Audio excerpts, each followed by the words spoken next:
Hello everyone, एक बार फिर से आप सभी का मोस्ट वेलकम है आपका अपने यूट्यूब चैनल एसआर सर का लाडला में। तो दोस्तों, आज की इस वीडियो में हम देखेंगे क्लास 10 संस्कृत, जिसका नाम है संस्कृत साहित्य लेखिका। तो एंड तक बने रहिएगा, बिल्कुल समझ में आएगा। तो बिना देरी किए हुए चलिए वीडियो को शुरू करते हैं। कहते हैं कि समाज से याना पुरुष नारी भी सची चलती। समाज रूपी जो गाड़ी है वो नारी और पुरुष दोनों से चलती है, दोनों के मेल से चलती है, दोनों के बराबर योगदान से चलती है। साहित्य अपी उभय समाना महत्वम, और साहित्य में दोनों का बराबर महत्व है। जिस तरह से स्त्री का महत्व है योगदान में, उसी तरह से पुरुष का भी महत्व है। अधुना सर्वाभाषुषु साहित्य रचनाया स्त्रियों अपि तत्परा सन्ति यस्य सच लभ्यन्ते। मतलब संस्कृत साहित्य में जो है जिस तरह से ऋषि का योगदान है, जिस तरह से पुरुष का योगदान है, सेम उसी तरह से स्त्री का भी योगदान है। संस्कृत साहित्य प्राचीन काले देव साहित्य समृद्धो योगदानम न्यूनाधिकम प्राप्यते। मतलब संस्कृत साहित्य में जो है, संस्कृत साहित्य को आगे बढ़ाने में प्राचीन काल से नहीं, वैदिक काल से नहीं, जिस तरह से ऋषि योगदान दे रहे थे, उसी तरह से थोड़ा थोड़ा स्त्रियां भी योगदान दे रही थी संस्कृत साहित्य में। पाठ्य अस्मिन् पति प्रसिद्धानां लेखानामें चर्चा वर्तते एन साहित्य निधि पूर्व ने तसा योगदानम ज्ञात्यते। और इस पाठ में हम संस्कृत साहित्य में जो स्त्री योगदान दी है, जो प्रसिद्ध ऋषि का योगदान दिया है, उसके बारे में पढ़ेंगे। ये वीडियो ये चैप्टर इंटरेस्टिंग नहीं है, लेकिन फिर भी मजा आएगा। इसमें केवल लेखक का नाम, लेखिका, इस सब का नाम जानना है कि कौन क्या लिखी है, कौन कैसे योगदान दी है, बस यही जानेंगे। किसका कौन पत्नी था, किसका कौन पति था। ठीक है, चलिए शुरू करते हैं। कहते हैं विपुला संस्कृत साहित्य विभिन्न कवि भी शास्त्रकारेश च संवर्धितम। विशाल जो संस्कृत साहित्य है, ऑब्जेक्टिव बनेगा। विशाल कौन है? तो संस्कृत साहित्य। ये विशाल संस्कृत साहित्य में जो है वह विभिन्न कवि भी शास्त्रकारेश च संवर्धित, मतलब शास्त्रकार में और कवि भी, कविता की रचना में विभिन्न रूप से कवि का योगदान है। वैदिक कालाद्रभ्य शास्त्राणा काव्य नामोच्च रचने संरक्षिता च यथा पुरुष दत्तचिता अभवन् तथैव स्त्रियो अपि दत्तबन्धना प्राप्यते। मतलब पुराने समय में, प्राचीन समय से ही जिस तरह से संस्कृत साहित्य में जो कविता की रचना है, उसके बाद शास्त्रकार है, इसमें जैसे पुरुष का योगदान है, जैसे कवि का योगदान है, उसी तरह से महिला का भी योगदान है, स्त्रिया का भी योगदान है, ऋषि पत्नी का भी योगदान है। वैदिक युगे मंत्रणा दर्शका न केवल ऋषि प्रत्युत ऋषिकापि सन्ति। वैदिक काल में, पुराने समय में, प्राचीन काल में जिस तरह से संस्कृत साहित्य में वैदिक युगे मंत्रणा दर्शक, मंत्र के दर्शिका, यानी कि मंत्र के दर्शिका केवल ऋषि ही नहीं, यानी कि मंत्र को सिखाने वाले केवल ऋषि ही नहीं, बल्कि ऋषि पत्नियां भी थी। मंत्र को जानने वाले, संस्कृत साहित्य को आगे बढ़ाने वाले केवल ऋषि ही नहीं, बल्कि ऋषि पत्नियां दोनों मिल गए थे। ऋग्वेदे चतुर्विशा तीर्थ वर्धते च पंच ऋषिका मंत्र दर्शन बत्यो निर्दिश्यन्ते यमी अपाला उर्वशी इंद्राणी बाघभिर्नी इत्यादि। मतलब ऋग्वेद में जो है वो 24 ऋषि का साहित्य में, संस्कृत साहित्य में अपना योगदान दी है। और अर्थवेद में 5 ऋषि का अपना योगदान दी है, जो है कि 5 ऋषि का जो अर्थवेद में दिया है वो है यमी अपाला उर्वशी इंद्राणी बाघभिर्नी।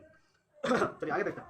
कहते हैं बृहदारण्यो कोपनिषदि यज्ञबालकस्य पत्नी मैत्री दर्शनिक रुचिमती वर्णिता यम याज्ञवल्क्य आत्मतत्व शिक्षयति। मतलब बृहदारण्योपनिषद में बृहदारण्योपनिषद में याज्ञवल्क्य की पत्नी को माना जाता है, कहा जाता है कि बृहदारण्योपनिषद में जो है लिखा है, याज्ञवल्क्य की जो पत्नी है वो मैत्री थी, और याज्ञवल्क्य ने अपने पत्नी मैत्री को आत्मतत्व की शिक्षा दी। जनकस्य सभाया शस्त्रार्थ कुशला गार्गी वाच्य कन्वी तिष्ठति अस्म। जनक के सभा में जो सहस्त्र कुशला थी, अत्यंत सुलभ जो स्त्री थी, उसका नाम है गार्गी। मतलब ऑब्जेक्टिव है कि जनक के सभा में सहस्त्र कुशला कौन थी? तो गार्गी। महाभारते अपि जीवन पर्यतनम वेदांतानुशीलन पराया सुलभा वर्ण्यते लभते। मतलब अगर महाभारत में जो है वो महाभारत अपि जीवन पर्यतनम वेदांतनुशील्य पराया सुलभा वर्ण्यते। महाभारत में जो है वो सुलभा का वर्णन मिलता है। सुलभा स्त्री है, महाभारत में उसका योगदान का वर्णन मिलता है। तो आंसर ऑब्जेक्टिव आएगा कि महाभारत में किसका वर्णन मिलता है? तो सुलभा का। तो आइए कुछ बोर्ड पे लिखें, उसको देखते हैं। कहते हैं कि समाज रूपी गाड़ी स्त्री और पुरुष दोनों के मेल से चलता है। ऑब्जेक्टिव क्वेश्चन बनेगा, समाज रूपी गाड़ी किसके से चलता है? स्त्री और पुरुष दोनों के मेल। संस्कृत साहित्य में प्राचीन काल से स्त्री का भी योगदान, संस्कृत साहित्य में प्राचीन काल से स्त्री का भी अपना योगदान। वैदिक युग में केवल ऋषि ही नहीं, बल्कि साहित्य लेखन में ऋषि पत्नी का भी योगदान है। साहित्य के जो लेखन है, साहित्य की जो रचना है, इसमें केवल पुराने समय से, प्राचीन काल से केवल ऋषि नहीं, बल्कि ऋषि का पत्नी भी अपना योगदान रही है। ऋग्वेद में 24 महिला का योगदान है। बहुत फेमस क्वेश्चन है, बहुत। ऋग्वेद में कितने महिला का योगदान है? तो 24। और अर्थवेद में 5। अर्थवेद में 5 ऋषि का योगदान है। तो अब देखते हैं अगले स्लाइड में। लौकिक संस्कृत साहित्य प्रायण चत्वारि संत कवित्रिणा शास्त्र संत पदानि स्फुट रूपेण इस्तो अस्त लभ्यन्ते। लौकिक संस्कृत साहित्य में 40 कवित्री का, लौकिक संस्कृत साहित्य में 40 कवित्रियों का करीब 150 स्फुटी इधर उधर मिलते हैं। तासु विजयंका प्रथम कल्पा वर्तते। और इस 150 स्फुटी में जो है विजयंका प्रथम कल्पा है। सा च श्याम वर्ण सीदति पद्येन स्फुटी भवति। वह श्याम वर्ण विजयंका जो थी वह श्याम वर्ण की थी, फिर भी वो प्रथम कल्पा थी। उसके बारे में एक नीचे पद दिया गया है, उसको जानने से पहले बोर्ड पे देखते हैं। कहते हैं कि याज्ञवल्क्य की पत्नी मैत्री थी। ऑब्जेक्टिव आएगा याज्ञवल्क्य की पत्नी कौन थी, तो इसका आंसर हो जाएगा कि मैत्री। याज्ञवल्क्य ने अपने पत्नी को आत्मतत्व की शिक्षा दी है। किसने अपने पत्नी को आत्मतत्व की शिक्षा दी है, तो याज्ञवल्क्य ने। जनक के सभा में शास्त्रार्थ कुशला गार्गी थी। जनक के सभा में शास्त्रार्थ कुशला गार्गी थी। महाभारत में सुलभा का वर्णन है। ऑब्जेक्टिव आएगा महाभारत में किसका वर्णन है, तो सुलभा का वर्णन है। लौकिक संस्कृत साहित्य में 40 कवित्रियों का वर्णन है। लौकिक संस्कृत साहित्य में कितने कवित्रियों का वर्णन है, तो 40। इसके स्फुटी कितने मिलते हैं इधर उधर बिखरे, तो करीब 150 स्फुटी जहाँ तहाँ मिलते हैं। विजयंका प्रथम कल्पा थी और विजयंका श्याम वर्ण की थी। अब नेक्स्ट स्लाइड अब ये देखते हैं कि विजयंका ने अपने श्लोक से क्या कहा। नीलोत्पद दल श्यामा विजयंका मानव जानता बिरथेव दंडिना प्रोक्ता सर्व शुक्ला सरस्वती। मतलब नीलोत्पद दल श्यामला, मतलब श्याम वर्ण की जो विजयंका है वो अपने श्लोक में बहुत ही अच्छे ढंग से कही है कि सर्व शुक्ला सरस्वती जो है वो, इसको क्या नाम था, सर्व शुक्ला सरस्वती, दांडी को बेकार ही सर्व शुक्ला सरस्वती माना गया है। इन्होंने ये कहा है, विजयंका जी ने कहा। तस्य काल अष्टम सद कमित युनिमीयते चालुक्यवंशीय चंद्रादित्यस्य राज्ञ विजय भट्टारिके विजयंका इति बहवो मानते थे। मतलब विजयंका का जो काल है वो 8वीं सदी माना जाता है और कहा जाता है कि चंद्रादित्य की रानी विजय भट्टारिका है और विजय भट्टारिका को ही ये विजयंका कहा जाता है। ऐसा कई लोग मानते हैं, लेकिन अब सच है झूठ है ये किसी को पता नहीं, कई लोग का मानना है।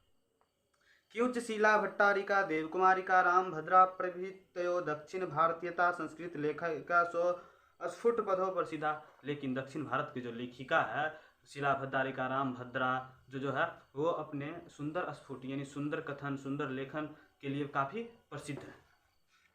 अगला देखते हैं। कहते हैं विजयनगरस्य नरेशा संस्कृत भाषाया संरक्षणाय कृत प्रत्ययस्य नियंति विदितमेव। विजयनगर के जो राजा थे वो संस्कृत भाषा के संरक्षण के लिए कई प्रयास किए। तेषामंत पुरोऽपि संस्कृत रचना कुशला राज्ञो भवनम कंपन रायस्य। देखिए वो उसके पत्नी जो थी, उसका जो एक रानी थी, वो क्या किए कि उसको ही संस्कृत का शिक्षा देने लगे। मतलब शिक्षा नहीं राज्य, मतलब उसका जो रानी था वही संस्कृत साहित्य की रचना करने लगी। किसका, विजयनगर के राजा के रानी ही संस्कृत साहित्य की रचना करने लगी। कंपन रायस्य राज्ञे गंगा देवी मधुरा विजयम इति महाकाव्य स्वामिन विजय घटना माश्रित्यार्यत तात्रालंकराना सन्निवेश आवर्जको वर्तते। तस्मिन् राज्यो षोडशशतको शासनं कुर्वत अच्युतरायस्य राज्ञी तिरुमालंबिका प्रदाम्बिका पर्णे नामक प्रौढ़ चंपू काव्य मर्चयत। मतलब उसी राज्य के एक और राजा दूसरे उसके बाद जो राजा आए 16वीं सदी में जो राजा आए कौन, तो 16वीं सदी के जो राजा थे अच्युत राय जो थे, उसकी पत्नी तिरुमलांबा ने बृहदार नय नामक ब्रदाम्बिका, तिरुमला ने ब्रदाम्बिका नामक काव्य की रचना की है। तिरुमला कौन है, तो अच्युत राय की रानी है और ये काफ़ी छोटे छोटी रचना करती थी, ज़्यादा बड़ा नहीं। तत्र संस्कृत गदस्य छठा समस्त पद्य बल्याय ललित पद्य विन्यासेन चतीव शोभ्यते। और ये जो स्त्रियाँ सब थी ये छोटे छोटे ही ललित रचना संस्कृत में करती थी, लेकिन वो काफ़ी सुंदर होता था। संस्कृत साहित्य प्रयुक्तम दीर्घतम समस्त पदाम भी तत्रैव लभ्यते। और ये संस्कृत साहित्य में ज़्यादा लंबी ज़्यादा बड़ी ये रचना नहीं करती थी। तो ये जो लिखे स्लाइड में देखते हैं, कहते हैं कि विजयंका दांडी के कथन सर्व शुक्ला सरस्वती को गलत कहा है। विजयंका किसके कथन को गलत कहा है, तो दांडी को। क्या गलत कहा है कि वो सर्व शुक्ला सरस्वती नहीं है। विजयंका का समय 8वीं सदी माना जाता है। विजयंका का समय 8वीं सदी माना जाता है। ये सारे ऑब्जेक्टिव क्वेश्चन। चंद्रादित्य की रानी विजय भट्टारिका विजयंका। कई लोगों का मानना है कि चंद्रादित्य की जो रानी है वो विजय भट्टारिका ही है और विजय भट्टारिका की ही नाम है, कई लोगों का मानना है। विजयनगर के राजा संस्कृत साहित्य के संवर्धन के लिए कई प्रयास किए। ऑब्जेक्टिव आएगा किस नगर के राजा संस्कृत साहित्य के संवर्धन में कई प्रयास किए, तो विजयनगर। कंपन राय की रानी गंगा देवी है। कंपन राय की रानी कौन है, तो गंगा देवी। गंगा देवी अपने पति के विजय पर मधुरा विजय नामक काव्य की रचना की है। गंगा देवी है जो है अपने पति के विजय घटना पर ये मधुरा विजय नामक काव्य की रचना की है। तो इसके बाद आधुनिक काले संस्कृत लेखिकासु पंडिता क्षमाराव नामध्य विदुषी अतीव प्रसिद्धा। आधुनिक काल के जो लेखिका है पंडिता क्षमाराव वो अत्यंत प्रसिद्ध है। ऑब्जेक्टिव आधुनिक काल की लेखिका कौन है, तो पंडिता क्षमाराव। तथा सोपि तो शंकर पाण्डुरंग पंडितस्य महतो विद्वानो जीवन रचनितं शंकराचरित्रम इति रचितम्। पंडिता छमारों के पिता का नाम शंकर पांडुरंग पंडित थे और उन्होंने अपने पिता के जीवन रचना पर यह शंकराचरित्रम नामक रचना किया। जीवन पर शंकराचरित्रम नामक रचना किया। गांधी दर्शनम प्रभाविता सा सत्यग्राह गीता मीरा लहरी कथा मुक्तावली विचित्र परिषद यात्रा ग्राम ज्योति इत्यादि अनेकान पदगद्ध थान परिणतिवती। और गांधी दर्शन से प्रभावित होकर के सत्याग्रह गीता मीरा लहरी कथा मुक्तावली आदि रचना किया। वर्तमान काले लेखन रतासु कवित्रीषु पुष्पा दीक्षित वर्णमाला भवालकर मिथिलेश कुमारी मिश्र परिभीर्तयोनुदेना संस्कृत साहित्य पुर्यन्ते। और वर्तमान काल के जो लेखिका है वर्णमाला भवालकर, मिथिलेश कुमारी मिश्र, उसके बाद कौन है मिथिलेश कुमारी, पुष्पा दीक्षित, ये सब काफ़ी प्रसिद्ध। तो ये जो स्लाइड में लिखे हैं उसको देखते हैं। कहते हैं आधुनिक काल में पंडित छमारव अत्यंत महत्वपूर्ण है। ऑब्जेक्टिव आएगा आधुनिक काल के लेखिका कौन है? पंडिता छमारव। पंडिता छमारव के पिता शंकरा पांडुरंग पंडित थे। पंडिता छमारव की रचना सत्य शंकराचरित्रम मीरा लहरी तथा कथा मुक्तावली सत्यग्रह गीता आदि। देखिए सब्जेक्टिव क्वेश्चन बनता है कि पंडिता छमारव की रचना कौन है? तो कथा मुक्तावली, मीरा लहरी, सत्यग्रह गीता इत्यादि। वर्तमान काल के कवि पुष्पा दीक्षित, वर्णमाला भवालकर और मिथिलेश कुमारी मिश्र। वर्तमान काल के लेखिका पुष्पा दीक्षित, मिथिलेश कुमारी मिश्र और वर्णमाला भवालकर। दोस्तों ये रही पूरी पार्ट। तो मिलेंगे अगले वीडियो में। और इसमें आपको ज़्यादा इंटरेस्ट नहीं लगा होगा क्योंकि इसमें लेखिका, उसके योगदान आदि के बारे में बताया गया है। तो मिलते हैं अगले वीडियो में, तब तक के लिए बाय। देखते रहिए SR सर का लाडला। और अच्छा लगे सब्सक्राइब, और जैसे आपको लगा वैसे कमेंट कीजिए। धन्यवाद।